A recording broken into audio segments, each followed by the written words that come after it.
Hello everyone, क्या हाल है सभी के। आई होप सब बढ़िया होंगे। तो हमने यहाँ तक अभी कुछ पिछले लेक्चर में हमने बातें करी थी, लिम्फॉइड ऑर्गन्स पढ़ लिया था, इम्यूनिटी से रिलेटेड हमने काफ़ी चीज़ें डिस्कस करी थी और मेजरली हमने काफ़ी डीप में हर चीज़ समझने की कोशिश भी करी थी कि क्या क्या होती हैं innate immunity, acquired immunity. Acquired immunity के भी मल्टीपल टाइप्स हमने देखे थे, है ना। वैक्सीनाइजेशन देखा था, काफ़ी चीज़ें वहाँ पे समझी थी। नेक्स्ट इसके बाद अपना आता है कौन सा, एक तो है काफ़ी इंपॉर्टेंट सा ये टॉपिक एड्स, एंड देन आप पढ़ोगे कैंसर का topic, and last to last हम पढ़ने वाले हैं कौन सा, ड्रग एंड अल्कोहल अब्यूज़ का टॉपिक। हालांकि एड्स एंड कैंसर वाले जगह से बहुत ज़्यादा रेयरली क्वेश्चन ऐसे आए नहीं है कि बहुत मेजरली हर साल पूछे जा रहे हो, आ भी सकता है नहीं भी आ सकता, लेकिन हाँ इस चैप्टर में कौन सी जगह से क्वेश्चन आते ही आते हैं वो आपका है कॉमन डिजीजेस वाला पूरा टॉपिक, एंड देन आपका एक इम्यूनिटी वाला टॉपिक है। ये दो जगह से तो हाई चांसेस है कि आता ही आता है, इसमें कोई डाउट नहीं है। एंड हाँ ड्रग वाले में भी आ जाता है। तो ये 3-4 एरिया ऐसे हैं इस चैप्टर में जहाँ से क्वेश्चन बन जाते हैं। आप चाहो तो ये टॉपिक्स को ऊपर ऊपर से भी पढ़ लोगे तो कोई दिक्कत नहीं आएगी, ईजिली आपको याद रहेगा। ठीक है, तो एक एक करके चीज़ें समझने की कोशिश करते हैं, ध्यान से सुनते जाना। ठीक है, सबसे पहले अगर मैं बात करूं एड्स को लेके, तो ऑलरेडी आप पहले के क्लासेस में भी पढ़ते आए होंगे। इसकी फुल फॉर्म नॉर्मली हमें पता ही है, एक्वायर्ड इम्यूनो डेफिशिएंसी सिंड्रोम। तो यहीं से शुरू करते हैं। मेजरली इसका मतलब क्या होता है, आपने 2 तरीके की इम्यूनिटी पढ़ी थी, इन्नेट इम्यूनिटी, एक्वायर्ड इम्यूनिटी। याद आ रहा है कुछ? उसमें से भी आपने देखा होगा एक्वायर्ड इम्यूनिटी, ये जो डिजीज़ है ये एक्वायर्ड इम्यूनो को डेफिशिएंट करती है। मतलब आप ये कह सकते हो यहाँ पर हमारी जो इम्यूनिटी है वो कम कौन सी वाली हो रही है, इन्नेट वाली नहीं हो रही है, एक्वायर्ड वाली हो रही है। इन्नेट इम्यूनिटी में क्या पढ़ा था आपने? 4 तरह के बैरियर्स पढ़े थे, 4 तरह के दरवाजे पढ़े थे। कौन कौन से? फिजिकल बैरियर पढ़ा था, है ना, cellular barrier, cytokine barrier, physiological barrier, ये सारे बैरियर्स पढ़े थे।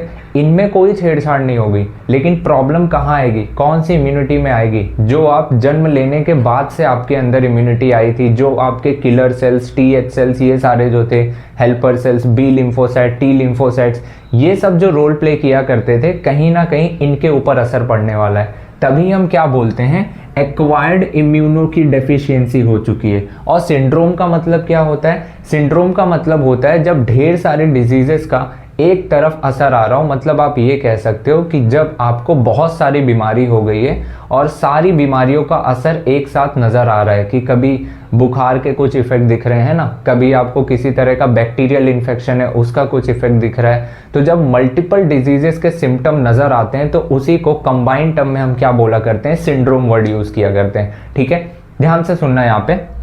सबसे पहली बात, ये जो किस वजह से होता है एड्स, मेजरली HIV वायरस से होता है। और ये HIV वायरस ये एक पूरे के पूरे ग्रुप का एक मेंबर है। कौन से ग्रुप का मेंबर है? ये रेट्रोवायरस नाम के ग्रुप का एक मेंबर है, जिसको आप क्या बोल रहे हो, HIV। और यही वायरस क्या करता है, एड्स कॉज करता है। ठीक है, दूसरी बात, ये कहाँ पर सबसे पहले रिपोर्ट किया गया? सबसे पहले 1981 में इस चीज़ का पता चला कि ये इतनी खतरनाक बीमारी है। फिर ये भी देखा गया किस किस तरीके से ये ट्रांसमिट होती है, ये सब हम अभी देखेंगे। ठीक है, इसका एक बार डायग्राम पे नज़र मानते हैं। पहली चीज़ तो ये लगभग ये 25 साल में 25 मिलियन लोगों को मार चुका है ना। 25 साल में लगभग 2.5 करोड़ लोगों की जान ले चुका है। दैट्स मीन्स कि ये बहुत जानलेवा है। और इसका मतलब ये भी है कि कहीं ना कहीं ये बहुत ज़्यादा ट्रांसमिट भी होता रहा होगा, है ना। तो यहाँ पे ध्यान रखने वाली चीज़ यही है कि इसके अभी हम पढ़ेंगे कि किस तरीके से ये फैलता है ना, और क्या क्या यहाँ पे प्रिकॉशन रखनी चाहिए, ये दोनों चीज़ की भी हम डिस्कशन करेंगे।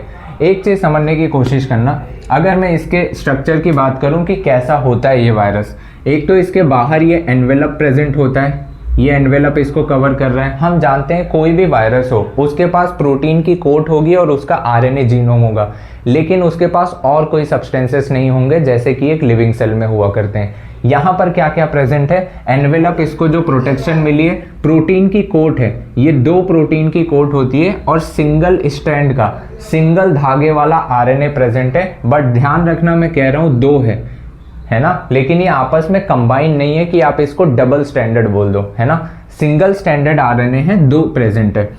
और इनके पास जो एंजाइम होता है जिसको आप रिवर्स ट्रांसक्रिप्टेज बोलते हो, इस एंजाइम की बड़ी खास चीज़ है, कि ये आरएनए से रिवर्स लेकर जाता है, डीएनए बनाता है, एंड देन वहाँ से जो भी इंफॉर्मेशन है उसको ट्रांसक्रिप्शन कराएगा, ट्रांसलेशन कराएगा, प्रोटीन बनेगा, एंजाइम बनेगा, इफेक्ट नज़र आएगा। तो आप ये कह सकते हो कि ये अपने जीनोम को डायरेक्टली आगे एक्सप्रेस नहीं कर पाता है, तो इसको सहारा चाहिए होता है किसी एक एंजाइम का जो इसके आरएनए को रिवर्स करके डीएनए में ले जाए। और यही इसकी बड़ी खास बात है, यही कारण भी है समझ लो जो हमारे बॉडी में ये मल्टीप्लाई करता चला जाता है। सबसे पहली चीज़ आप यहाँ पे नोटिस ये करोगे, इसका इन्फेक्शन अगर मैं बात करूँ कि कैसे ये इन्फेक्शन कॉज करता है, तो ध्यान से सुनना। हमें पता है मैक्रोफेज जो हमारे पास सेल्स होती हैं, जब हम इम्यूनिटी पढ़ रहे थे वहाँ पे भी देखा था, मैक्रोफेज क्या करती हैं, ये जो भी बैक्टीरियल सेल्स या कोई भी इन्फेक्शियस एजेंट आता है तो ये उसको खा जाती हैं, है ना, ये इसको खा जाती हैं। मैक्रोफेज फैगोसाइटोसिस कर जाती हैं। तो यहाँ पर सबसे पहले जब ये एंट्री लेता है बॉडी में, तो मैक्रोफेज को क्या करता है, मैक्रोफेज में एंट्री मारता है। और मैक्रोफेज में एंट्री मारता है तो इसको ये बात समझ आती है कि अगर मुझे अपने प्रोडक्ट बनाने हैं, अगर मुझे अपने प्रोटीन को एक्सप्रेस करना है, तो कहीं ना कहीं मुझे सबसे पहले डीएनए बनाना होगा, देन उसका एक्सप्रेशन करना होगा, वरना ये जो सेल है, ये जो घर है, मुझे ये हरकत करने नहीं देगी, मतलब मैक्रोफेज, है ना। तो ये यहाँ पर जब एंट्री करता है तो सबसे पहले अपने आरएनए को डीएनए में बदलता है। अगर ये डीएनए में नहीं बदलता तो जो मैक्रोफेज का डीएनए है उसके साथ मिक्सिंग नहीं हो पाएगी, है ना। तो सबसे पहले ये अपने आरएनए को डीएनए में कन्वर्ट करता है, फिर देखता है ये जो मैक्रोफेज सेल है, जो ह्यूमन की सेल है, इससे क्या करेगा, ये अपने डीएनए को मिक्स करेगा, इनकॉर्पोरेट करेगा। अब मिक्सिंग हो गई, रेप्लिकेशन सब कुछ हुआ, देन होगा क्या, इसके बाद अब प्रोसेस शुरू हो जाएगा, सिलसिला शुरू हो जाएगा कि अब जो भी आरएनए एंड प्रोटीन बना करेगा वो किसके निर्धारित बना करेगा, आरएनए के, इसके वायरस के हिसाब से। मतलब जो भी इंफॉर्मेशन एक्सप्रेस होगी वो कहीं ना कहीं वायरस द्वारा भेजी गई इंफॉर्मेशन है, जो वायरस ने अपना डीएनए बनाकर उसमें मिक्स किया था। तो जो अब वो आगे रेप्लिकेशन किया करेगा, अब वो जो अगला अपना आरएनए बनाएगा, प्रोटीन बनाएगा, वो सारे वायरसेस वाले बनाना शुरू कर देगा, है ना। आप ऐसा समझो कि उसमें कुछ छेड़छाड़ कर दी है इसने।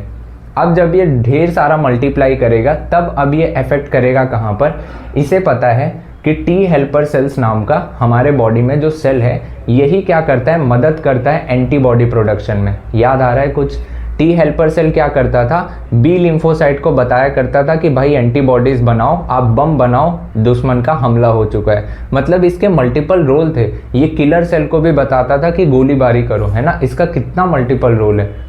तो ये वायरस जो है, ये वायरस अब क्या करता है, अब ये एंटर करता है, एंट्री मारता है कहाँ, टी हेल्पर सेल्स के पास। और आप ऐसा समझो कि ये टी हेल्पर सेल को उसका ब्रेन वॉश कर देता है। ब्रेन वॉश करना मतलब ऐसे समझो कि उसके डीएनए में जब ये घुस जाएगा तो टी हेल्पर सेल्स की एक्टिविटी, जो उसकी नेचुरल एक्टिविटी थी, किलिंग वाली प्रॉपर्टी या संदेश देने वाली प्रॉपर्टी कि भाई आप एक काम करो, एंटीबॉडीज बनाओ, ये सारी प्रॉपर्टी क्या हो जाती है, अफेक्ट हो जाती है, डिस्टर्ब हो जाती है। और जैसे ही ये काम डिस्टर्ब हुआ तो आप ऐसा कह लो कि अगर मैं टी हेल्पर सेल हूँ, है ना, मेरे छेड़छाड़ हो गई है, तो मैं क्या करूँगा, जो मुझे इन्फॉर्मेशन दी जाएगी मैं चुपचाप करता जाऊँगा बिना सोचे समझे। मतलब मेरा एक्चुअल क्या काम है वो मैं भूल जाऊँगा। तो यही होता है टी हेल्पर सेल्स के साथ कि जब उनमें आरएनए आ जाता है वायरस का, तो ये वही सारे हरकत करता है जो वायरस के डीएनए में लिखा होता है, उसके आरएनए में लिखा होता है। तो ये वही हरकत करता है, मतलब ढेर सारे मल्टीप्लाई करते करते खूब सारे वायरस बनाएगा।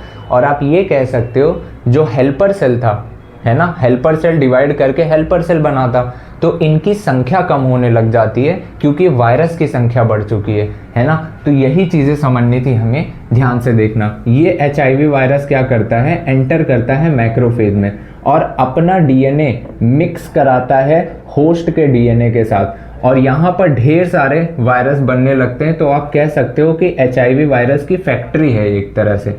फिर ये एंटर कहाँ पर करता है, टी हेल्पर सेल्स में, और वहाँ पे इसका नंबर फिर घटने लग जाता है। अब ये टी हेल्पर सेल्स अपनी नॉर्मल एक्टिविटी तो कर नहीं रहे, ये प्रोड्यूस करते जा रहे हैं ज़्यादा से ज़्यादा वायरल सेल और नॉट हेल्प इन इम्यूनिटी। अब ये इम्यूनिटी में मदद नहीं कर रहे हैं। तो आप खुद सोचो, अगर हमारी इम्यूनिटी मदद नहीं कर रही है तो एनवायरनमेंट में इतने सारे माइक्रो ऑर्गेनिज्म है, छोटे से छोटा माइक्रो ऑर्गेनिज्म जो हमें नॉर्मल कंडीशन में कुछ नहीं कर पा रहा था, खतरनाक वाले की तो बात जाने दो, अगर कोई छोटा मोटा ऑर्गेनिज्म है जिससे हमारी बॉडी आराम से लड़ लेती थी, अब वो ऑर्गेनिज्म भी हमारे लिए डेडली हो गया है। क्यों? क्योंकि हमारी इम्यूनिटी काम ही नहीं कर रही है। तो इसने किया क्या, हमारी इम्यून सिस्टम को, एक्वायर्ड इम्यून सिस्टम को क्या कर दिया, एक तरह से तबाह कर दिया है। अब इस वजह से होगा क्या, छोटी से छोटी बीमारी लगेगी और उसका सिम्टम आना शुरू हो जाएगा। तो ऐसा पेशेंट मल्टीपल डिजीजेस से गुजर सकता है ना।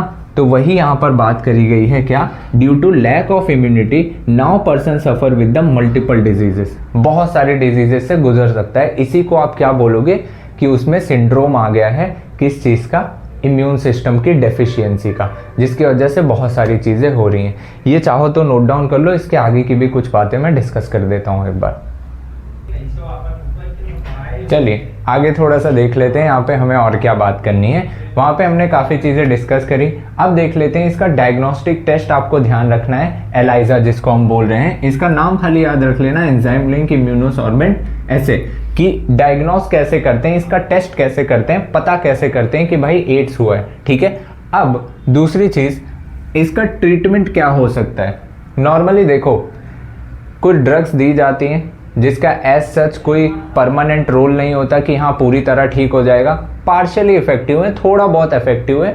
ये करती क्या है, ये आरएनए से डीएनए में बदलने नहीं देंगी, मतलब इसके प्रोसेस को कहीं ना कहीं डिस्टर्ब कर देंगी, तो ये अपना काम नहीं कर पाएगा। बट हाँ, श्योरली मैं ये चीज़ कहूँगा कि पूरी तरह से इफेक्टिव नहीं होती। इसीलिए कहा जाता है कि prevention is the best cure, कि आप प्रिवेंशन रखो, यही सबसे बेस्ट ऑप्शन है इस केस में, तभी आप इससे बच पाओगे। तो प्रिवेंशन हम कैसे रख सकते हैं, पहले तो देखो, एड्स के बारे में गवर्नमेंट ने भी कुछ तरीके से लोगों को एजुकेट करना शुरू किया था, जिसमें दो ऑर्गेनाइजेशंस के नाम याद रखने हैं। एक है नेशनल एड्स कंट्रोल ऑर्गेनाइजेशन, जिसको आप नैको बोल रहे हो, और दूसरा एनजीओस। ये लोगों को एजुकेट किया करते थे अबाउट द एड्स, की किस तरीके से ये फैलता है और कैसे हमें थोड़ा सा यहाँ पर ध्यान रखते हुए चलना है कि क्या क्या चीज़ें हम मेजर लें, क्या क्या हम ना लें, ताकि दिक्कत ना आने पाए, है ना। और ये खासकर सबसे ज़्यादा प्रॉब्लम आ जाती है एडोलेसेंस वाले एज में, जहाँ पर बच्चा चाइल्डहुड से ये जो एडल्ट के बीच का जो फेज़ होता है, इसी फेज़ के दौरान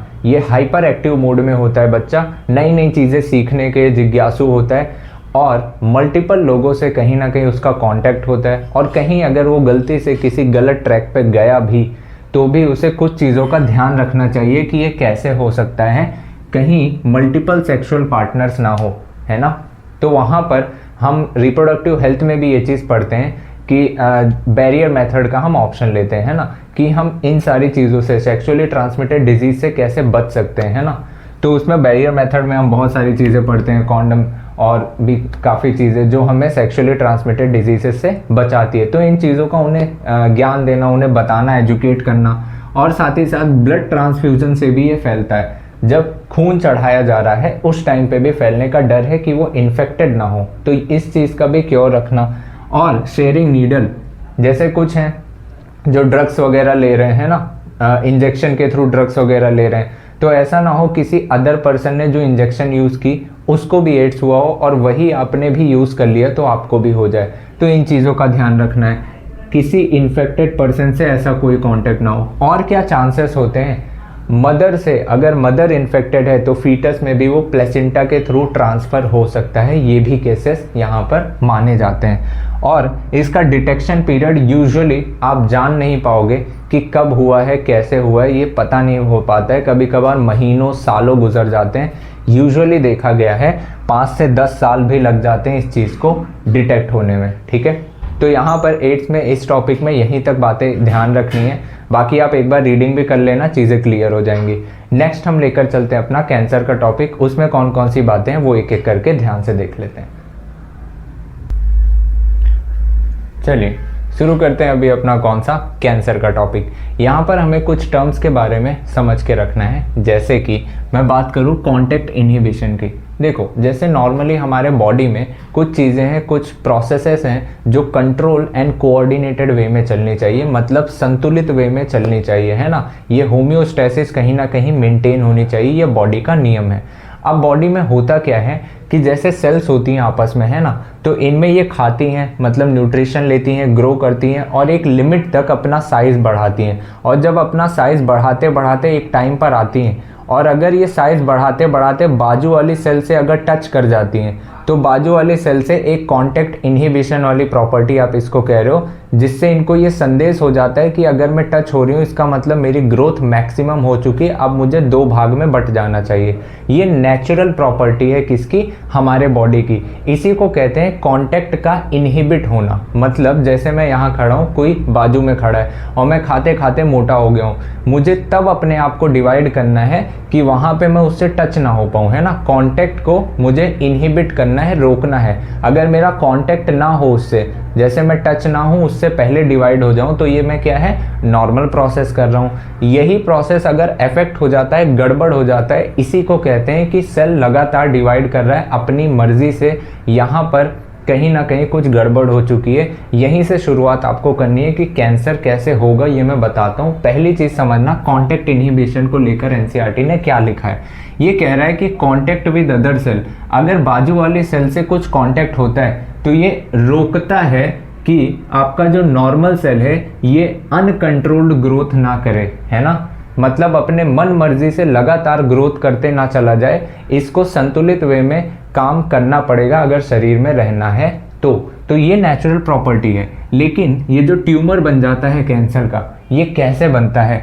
अगर यही प्रॉपर्टी ऑफ कांटेक्ट इनहिबिशन, अगर यही प्रॉपर्टी खत्म हो जाती है तो ये जो कैंसर सेल हैं ये लगातार डिवाइड करते हैं और ट्यूमर बना देते हैं, है ना, एक गांठ बना देते हैं। यही प्रॉपर्टी जब लॉस्ट हो जाती है तो कहीं ना कहीं आप कह सकते हो कि वो ट्यूमर बन चुका है। अब ये ट्यूमर डिपेंड करता है कि ये ट्यूमर जहां बना है उसी जगह पर रहे या फिर इसके छोटे छोटे टुकड़े शरीर के अलग अलग जगह पर पहुंच जाएं ब्लड के थ्रू और हर जगह पर ट्यूमर कॉज कर दें। तो ये बड़ा खतरनाक लेवल का कैंसर है। लेकिन अगर कैंसर हुआ है किसी एक ही जगह पर ट्यूमर बना है तो इसमें हाई चांसेस हो जाते हैं कि पेशेंट को बचा लिया जाए। इसी बेस पे 2 तरीके के आप पढ़ते हो, कौन कौन से? Benign tumour, malignant tumour. Benign tumour का मतलब होता है जब वो कहीं और स्प्रेड ना हो, अदर लोकेशंस ऑफ बॉडी पर स्प्रेड ना हो। लेकिन अगर मैलिग्नेंट ट्यूमर की बात करूं, यहाँ पर क्या होगा, ये दूसरे लोकेशंस पर जा सकता है और वहां पर नया ट्यूमर फॉर्म कर सकता है और इसी प्रॉपर्टी को, इसी हरकत को इसकी हम क्या बोलते हैं, मेटास्टेसिस बोलते हैं। और ये सबसे खतरनाक स्टेज होती है कैंसर के केस में। नाउ अगर मैं बात करूं कि कैंसर होने के कारण क्या क्या हो सकते हैं, तो मेजरली मैं 3 बड़ी कैटेगरीज में इसे डिवाइड करता हूं। एक हो सकता है बायोलॉजिकल वे में, हो सकता है यहाँ पर कैंसर हो जाए, या तो कोई केमिकल या तो कोई फिजिकल चेंज हो जाए जिसके वजह से यहाँ पर कैंसर होने के कारण है। बायोलॉजिकल मतलब कोई भी ऑर्गेनिज्म के द्वारा हो जाए, जैसे कि एक ऑन्कोजेनिक वायरस होता है जिसके वजह से कैंसर हो जाता है। ये क्या है, एक वायरस है, एक ऑर्गेनिज्म है, ठीक है। तो ये बायोलॉजिकल वे में आया। फिजिकल में मैं बात करूं तो यहाँ पर फिजिकल रेज की बात की जा रही है, जो किरणें होती हैं, है ना। इसमें भी 2 तरीके की हम देख रहे हैं, एक आयनाइजिंग और एक नॉन आयनाइजिंग रेज। आयनाइजिंग में हम पढ़ते हैं एक्सरे और गामा रेज, जिसके वजह से डीएनए में कुछ चेंज हुआ, कोई गड़बड़ हुई और ये प्रॉपर्टी एग्जीग्रेट हो गई, या आप कह लो ये प्रॉपर्टी एक्टिवेट हो गई और कैंसर बन गया। या फिर नॉन आयनाइजिंग रेडिएशन जैसे कि यूवी रेज हो गई, है ना, इनके वजह से भी डैमेज हो सकता है। केमिकल मतलब हो सकता है कोई टोबैको है, कोई ऐसा सब्सटेंस है जिसमें कुछ केमिकल्स हैं जैसे कार्सिनोजेंस। ये क्या करते हैं, उत्तेजित कर देते हैं। हमारी एक जीन प्रेजेंट होती है, हमारी जो सेल होती है उसमें नॉर्मली डीएनए में एक जीन पाया जाता है जिसका नाम है सेलुलर ऑन्कोजीन, है ना, या फिर आप इसी को प्रोटो ऑन्कोजीन के नाम से जानते हो। और ये जीन जब तक अपना काम नहीं कर रहा है तब तक आपकी बॉडी नॉर्मल वे में काम करेगी, और अगर ये अपना काम किया, मतलब अगर ये एक्टिवेट हो गया, तो ये कैंसर वाली प्रॉपर्टी को शुरू कर देगा। ये नॉर्मल जीन में होता है बट ये एक्टिवेटेड फॉर्म में नहीं होता, क्योंकि ये हमें नुकसान पहुंचा सकता है। तो ये जो केमिकल्स होते हैं, ये जो कार्सिनोजेंस होते हैं टोबैको में और ये सारी चीज़ों में, है ना, जो लोग ड्रग्स और टोबैको ये सब लिया करते हैं, इनमें ये जो केमिकल्स होते हैं कार्सिनोजेन, ये क्या करते हैं, इसी चीज़ को उत्तेजित करते हैं। ये जो सेलुलर ऑन्कोजीन या प्रोटो ऑन्कोजीन है, इसी पर ये कार्सिनोजन क्या करते हैं, इसको एक्टिव कर देते हैं इस जीन को और बदल देते हैं उसको कैंसरस सेल में कि अब वो कैंसरस सेल हो गई है और ये लगातार डिवाइड करती जाएगी। आप कह सकते हो कि वो जीन एक्टिव हो गया, एक्टिव प्रोटो-ऑन्कोजीन, और ये ट्यूमर कॉज करेगा और ये कैंसर कॉज करेगा। ठीक है, ये कुछ बातें हैं। इसके आगे मैं थोड़ी सी और बातें डिस्कस करना चाहूँगा, चाहो तो ये नोट डाउन कर लो आप। चलो देख लेते हैं यहाँ पे कि कैंसर का सबसे पहले हम कैंसर डिटेक्ट कैसे करेंगे, पता कैसे करेंगे कि कैंसर हुआ है, उसके क्या क्या तौर तरीके हो सकते हैं। सबसे पहली बात मैं करूँगा बायोप्सी या हिस्टोपैथोलॉजिकल स्टडी। इसका क्या मतलब होता है? बायोप्सी मतलब जो भी ट्यूमर है ना, उसका छोटा सा टुकड़ा तोड़ लो, है ना। और हिस्टोपैथोलॉजिकल स्टडी का मतलब क्या है? उसके स्लाइस काट के आप माइक्रोस्कोप में स्टडी करके देखो कि क्या वो कैंसर हो चुका है उसमें, है ना। बायोप्सी मतलब उसका टिश्यू का एक छोटा सा पार्ट ले लेना और उसकी फिर आप स्टडी कर लो, तो आपको पता चल जाएगा कि कैंसर हुआ है। या फिर दूसरा तरीका क्या है, जैसे कि कुछ पर्टिकुलर केस अगर मैं बात करूं ब्लड कैंसर के केस में, जिसको ल्यूकीमिया बोल रहे हो, इस केस में होता क्या है, यहाँ पर WBCs की संख्या बहुत ज़्यादा बढ़ जाती है। तो अगर आप ब्लड में ये चीज़ चेक कर पाओ कि WBCs की संख्या अगर ज़्यादा बढ़ी हुई है, तो आपको कुछ चेक करने की ज़रूरत नहीं है, सीधा जान लोगे कि वो क्या है, ब्लड कैंसर का केस है ना। वहाँ पे आपको टिश्यू कट करने की ये सारी कहानी नहीं करनी है, आप सीधा देखोगे कि ब्लड में अगर इंक्रीज सेल काउंट है तो आप जान जाओगे। आप इसीलिए बोन मैरो टेस्ट या ब्लड का टेस्ट कर लेते हो तो पता चल जाता है कि कितनी मात्रा बढ़ी हुई है, तो समझ आ जाता है कि ये ब्लड कैंसर का पर्टिकुलर कैंसर का केस है। बट अगर आपको ये डिटेक्ट करना है कि हो सकता है किसी इंटरनल ऑर्गन्स में हमारे कैंसर हुआ हो, चाहे वो हार्ट हो, लंग हो, किडनी हो, कोई भी चीज़ हो, अगर उनमें कहीं कैंसर हुआ है, कोई कारण से हुआ हो, तो वो कैसे चेक करते हैं? उसके लिए हम देखते हैं रेडियोग्राफी की टेक्निक यूज़ करते हैं। एक्सरे डालोगे तो उससे 2D इमेज आएगी, 2D मतलब एक तरफ से ऐसे प्लेन पे इमेज आएगी, 2D इमेज। CT स्कैन करोगे तो यहाँ पे एक्सरे का यूज़ किया जाता है 3D इमेज को बनाने के लिए इंटरनल ऑर्गन्स की। तो 3D इमेज से भी पता कर सकते हो कि हाँ किस तरीके से ये क्या है, हुआ होगा। MRI सबसे सेफेस्ट माना जाता है, यहाँ पर मैग्नेटिक फील्ड का यूज़ किया जाता है। नॉन आयनाइजिंग रेडिएशन होती है जो हार्मफुल नहीं होती हमारे बॉडी पर, लेकिन एक्सरे कुछ हद तक हार्मफुल इफेक्ट डाल सकती है। तो सबसे सेफेस्ट ऑप्शन हम देखा करते हैं कि MRI करा लो, है ना। इसका ट्रीटमेंट किस तरीके से हो सकता है, कैसे ठीक किया जा सकता है, अगर ठीक करने के चांसेस हैं तो कैसे ठीक हो सकता है? पहली चीज़ सर्जरी कर लो। सर्जरी मतलब उस चीज़ को कट करके रिमूव कर लो, बाहर निकाल लो, तो चांसेस है कि हाँ वो हट गया है। लेकिन अगर मैलिग्नेंट ट्यूमर है ना, अगर मेटास्टेसिस हो चुकी है, तो चांसेस बहुत रेयर है कि ऐसा नहीं हो पाएगा। देखा जाता है ट्रीटमेंट ये तीनों चीज़ का कॉम्बिनेशन लेके किया जाता है ना।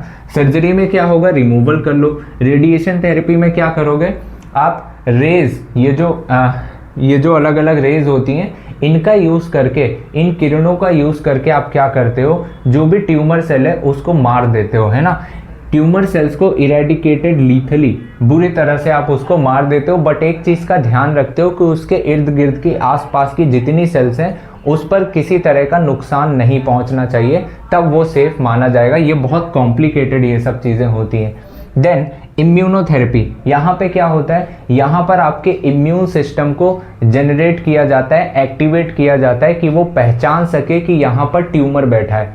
नॉर्मली होता क्या है, कैंसर सेल को हमारी बॉडी पहचान नहीं पाती, जिस वजह से हमारा इम्यून सिस्टम उस पर अटैक नहीं कर पाता। तो इस चीज़ को उत्तेजित करने के लिए, एक्टिवेट करने के लिए हम एक तरह का केमिकल, एक तरह का प्रोटीन देते हैं, जिसको आप बोलते हो अल्फा इंटरफेरॉन्स। इसको आप बायोलॉजिकल रिस्पॉन्स मॉडिफायर्स भी बोलते हो। ये काम क्या करते हैं, ये सिंपली हमारे इम्यून सिस्टम को एक्टिवेट कर देते हैं ताकि वो ट्यूमर सेल्स को पहचान ले और खुद ब खुद उसको मार दे, है ना। किसी तरह का ड्रग लेने की ज़रूरत नहीं पड़ी हमें एक्स्ट्रा से। तो अल्फा इंटरफेरॉन्स क्या करते हैं, ये हमारे इम्यून सिस्टम को एक्टिवेट करते हैं कि वो डिटेक्ट कर ले कैंसर सेल को एंड एट द एंड उसको मार भी सके। ठीक है, तो यहाँ तक कैंसर की कहानी आपको याद रखनी है। नेक्स्ट इसके बाद मैं डिस्कस कर देता हूँ आपके साथ ड्रग एंड अल्कोहल अब्यूज़ का। इसमें भी आप लास्ट टॉपिक थोड़ा सा रीड करोगे, क्लियरली NCERT में समझ आ जाएगा, जो एडोलेसेंस एज और ये सब चीज़ की बातें करी गई है कि कैसे हमें ध्यान रखना चाहिए, है ना। पीयर प्रेशर में आके कोई ड्रग अल्कोहल अब्यूज़ नहीं करना चाहिए, है ना, कि कोई कह दे तो हम सीधा उसकी तरफ आकर्षित हो जाएं। एडोलेसेंस की एज होती ही ऐसी है, तो ये आप एक बार रीड करोगे क्लियर होगा। बट हाँ, ड्रग्स वाली कैटेगरी का मैं क्लियरली एक बार चीज़ें आपको एक्सप्लेन करता चलता हूँ, कैसे सवाल बनते हैं, सारी चीज़ें एक बार मैं समझा देता हूँ, ठीक है। तो उसको आप अच्छे से क्लियर से समझ लेना, सारी चीज़ें समझ आ जाएंगी। ये नोट डाउन कर लो, आगे बढ़ जाते हैं। चलिए शुरू करते हैं। यहाँ पे ड्रग्स की बातें हम कर लेते हैं। यहाँ पर 3 मेजर तरह के हमें ड्रग्स के बारे में बात करना है। एक ओपियोइड्स आप पढ़ोगे, दूसरा आप पढ़ोगे कैनाबिनॉइड्स के बारे में, तीसरा आप फिर एक पढ़ोगे मॉर्फिन के बारे में, ये जो मतलब कोकेन के बारे में पढ़ोगे। यहाँ पे देखना, सबसे पहले हम बात कर रहे हैं ओपियोइड्स के बारे में। देखो यहाँ पर मेजरली ये सारे टॉपिक्स में मैंने चीज़ें एक्सट्रैक्ट करके आपके लिए रखी हैं कि आप जब एनसीईआरटी रीड करो तो आपको क्लियरली सारी चीज़ें एक जगह पर समझ आ जाएंगी। यहाँ पे क्वेश्चंस बनते कैसे हैं, पूछा जाता है आपसे कि ये कहाँ से ऑब्टेन किया गया है, कहाँ से निकाला गया है ये ड्रग, और इसका असर कहाँ पर जाकर होता है, ये किस चीज़ को हमारे अफेक्ट करता है, वो चीज़ देखेंगे। फिर हम देखेंगे उसका काम करने का तरीका क्या है हमारे बॉडी के अंदर, कि वो काम क्या कर रहा होगा, है ना, फंक्शन को किस चीज़ को रेगुलेट करेगा, और कैसे इसको खाया जाता है, मतलब इसका इनटेक कैसे किया जाता है। इन 3-4 चीज़ों के बेस पे वो मैच द फॉलोइंग या अदर ऑप्शंस में वो दे सकता है सवाल। देखना, अगर मैं बात करूं ओपियोइड्स के, तो ये कहाँ से मिलता है, पॉपी प्लांट से मिलता है। एक तरह का प्लांट है, इसको आप पेपेवर सोमनीफेरम भी बोलते हो, इसका साइंटिफिक नेम। ये असर कहाँ पर दिखा, ये मतलब इफेक्ट कहाँ पर करता है, हमारे सेंट्रल नर्वस सिस्टम पे, ब्रेन एंड स्पाइनल कॉर्ड पे, और गैस्ट्रोइंटेस्टाइनल ट्रैक में। ये हम अक्सर भूल जाते हैं कि गैस्ट्रोइंटेस्टाइनल ट्रैक भी हमें ध्यान रखना है, ये दोनों जगह पर इफेक्ट करता है ना। वहाँ पर गैस्ट्रोइंटेस्टाइनल ट्रैक क्या, आपका ये एलिमेंट्री कैनाल, आपका पेट वाला रीजन और इंटेस्टाइन, ये सारे रीजन है ना, यहाँ पर भी ये इफेक्ट करता है, असर दिखाता है, और हमारे ब्रेन और स्पाइनल कॉर्ड पर भी इफेक्ट करता है। सबसे मेन यहाँ पर बात आती है हेरोइन, जिसको आप कॉमनली स्मैक के नाम से भी जानते हो। ये यहीं से बनाया जाता है। यहाँ पर ये जो मॉर्फिन होता है, बुक में स्ट्रक्चर दिया होगा, उस मॉर्फिन को अगर आप उसका केमिकल स्ट्रक्चर के बेस पे अगर देखो, उसमें अगर मैं एसिटाइल ग्रुप को ऐड कर दूं, है ना, तो उससे आप बना लेते हो क्या, मॉर्फिन। इसीलिए इसको केमिकली डाई एसिटाइल मॉर्फिन भी बोलते हो, है ना। ये कैसा होता है, वाइट कलर का होगा, इसमें किसी तरह की कोई सुगंध नहीं होगी, कड़वा लगेगा, क्रिस्टलाइन कंपाउंड है, जैसे चीनी हुआ करती है क्रिस्टल फॉर्म में, ऐसे क्रिस्टलाइन कंपाउंड होगा, छोटे छोटे कंकड़ जैसे फॉर्म में होगा। पाउडर भी इसका रहता है ना। कैसे काम करता है, ये हमारे बॉडी को क्या करता है, एक रिलैक्स फील कराता है, डिप्रेसेंट की तरह काम करता है, बॉडी के फंक्शन को डाउन कर देता है, स्लो कर देता है। और अगर किसी पेशेंट को सर्जरी हुई है तो एज अ पेन किलर भी बहुत बेस्ट वर्क करता है। कौन सा, आपका ओपियोइड्स में, खासकर ये वाला, ठीक है। फिर इसको लिया कैसे जाता है, स्नॉर्टिंग एंड इंजेक्शन, या तो इंजेक्शन के थ्रू लिया जाए, या फिर इस पाउडर को आप मूवीज में देखे होंगे, ये ऐसे रखते हैं और उसके बाद सूंघ कर इनहेल करके ले लेते हैं, क्योंकि हमारे इनहेलेशन के बाद यहाँ पर रिसेप्टर्स प्रेजेंट होते हैं ना, जो इनहेलेशन को क्या करते हैं, डिटेक्ट करते हैं। तो वहाँ से भी, स्नॉटिंग से भी इसका नशा किया जाता है, और साथ ही साथ इंजेक्शन के थ्रू भी, ठीक है। इसके बाद हम देख लेते हैं सेकंड अपना कैनाबिनॉइड्स के बारे में। चलिए नेक्स्ट हम देख लेते हैं अपना बाकी दोनों चीज़, जो कि अपना क्या है, कैनाबिनॉइड्स एंड कोकेन, या जिसको आप कह रहे हो कोका एल्केलॉइड्स। इसकी बात कर लेते हैं। ये कहाँ से निकाला जाता है, ये निकाला जाता है inflorescence of the cannabis plant. ये भी एक प्लांट है, कैनाबिस सटाइवा इसको आप बोलते हो। इन्फ्लोरेसेंस क्या, जब आप मॉर्फोलॉजी पढ़ते हो, है ना, पूरा का पूरा आप कह लो फूलों का गुच्छा है ना। तो ये क्या होता है, ये वहीं से एक्सट्रैक्ट किया जाता है, और इसके अलग अलग चीज़ों से आप डिफरेंट तरीके के कॉम्बिनेशन बना सकते हो, जैसे मैरिजुआना, हशीश, चरस, गांजा, ये सब इन्हीं से बनाया जाता है, कैनाबिस प्लांट से ही एक्सट्रैक्ट करके बना लिया जाता है। ये असर कहाँ पर दिखाता है, हमारे कार्डियोवैस्कुलर सिस्टम पर असर दिखाता है, मतलब कहीं ना कहीं ये हमारे ब्लड सर्कुलेशन को लेके, बीपी बढ़ाने का, घटाने का, इससे इन चीज़ों को लेकर ये असर दिखाया करता है ना। तो हमें अच्छी फीलिंग होती है जब ब्लड प्रेशर बढ़ रहा है, हाई एनर्जेटिक फील हो रहे होते हैं, ऐसा कुछ।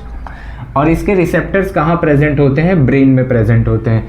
इसको लिया कैसे जाता है, इनहेल किया जाता है ना, जैसे स्मोकिंग करते हैं, इनहेलेशन हो रहा है। साथ ही साथ ओरल इंजेक्शन भी किया जाता है, जैसे भांग होती है उसको ये ओरल भी इंजेक्शन किया जाता है। तो ये सब बातें की जा रही हैं। दूसरा, कोकेन या कोका एल्केलॉइड्स की अगर मैं बात करूं, ये कहाँ से ऑब्टेन किया जाता है? कोका प्लांट, जिसको आप एरिथ्रोजाइलम कोका भी बोलते हो, ये साउथ अमेरिका का नेटिव है, मतलब उसके पड़ोस का है।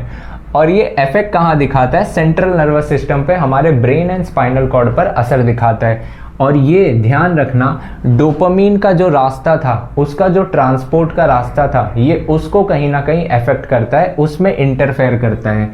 कैसे काम करता है? ये हमारे बॉडी में एनर्जी बहुत तेजी से बढ़ा देता है और सेंस ऑफ यूफोरिया, यूफोरिया मतलब फीलिंग ऑफ हैप्पीनेस, सुखद एहसास, है ना, अच्छी फीलिंग आती है, एनर्जी काफ़ी बढ़ जाती है। और अगर इसका डोज आपने ज़्यादा ले लिया, एक्सेस डोज ले लिया, तो हेलुसिनेशंस हो जाएगा, मतलब आपको तरह तरह की कुछ आवाज़ें सुनाई दे सकती है, कुछ भी दिखाई दे सकता है, मतलब जिसको आप दिशा भ्रम भी बोल सकते हो, है ना, मतलब अलग अलग आवाज़ सुनाई देगी, कुछ इमेजेस दिखाई देगी, ऐसा लगेगा कोई वहाँ से जा रहा है, क्या हो रहा है, ऐसा लगता है आप अलग ही जोन में चले गए हो, है ना।